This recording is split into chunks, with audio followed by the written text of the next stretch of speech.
اللہ کے نام سے شروع جو بڑا مہربان نہایت رحم کرنے والا ہے۔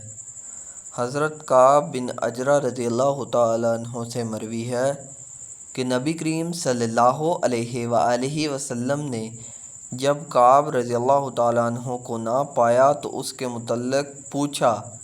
لوگوں نے کہا کہ وہ بیمار ہیں، تو آپ چلتے ہوئے ان کے پاس پہنچے۔ جب آپ ان کے پاس پہنچے تو آپ صلی اللہ علیہ وآلہ وسلم نے فرمایا، کعب خوش ہو جاؤ۔ ان کی والدہ نے کہا، کعب تمہیں جنت مبارک ہو۔ آپ صلی اللہ علیہ وآلہ وسلم نے فرمایا، یہ اللہ پر قسم کھانے والی کون ہے؟ کعب نے کہا، اے اللہ کے رسول، یہ میری والدہ ہیں۔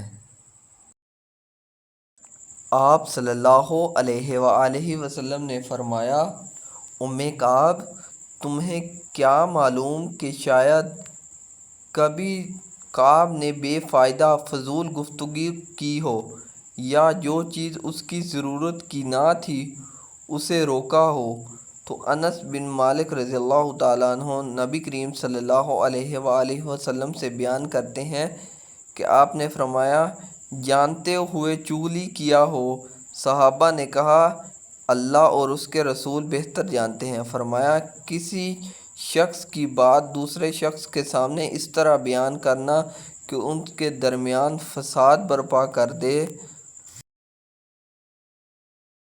حضرت عائشہ رضی اللہ تعالیٰ عنہ نبی کریم صلی اللہ علیہ وآلہ وسلم سے بیان کرتی ہیں کہ آپ صلی اللہ علیہ وآلہ وسلم نے فرمایا، اللہ کے ہاں سب سے ناپسندیدہ شخص وہ ہے جو بہت زیادہ جھگڑالو ہو۔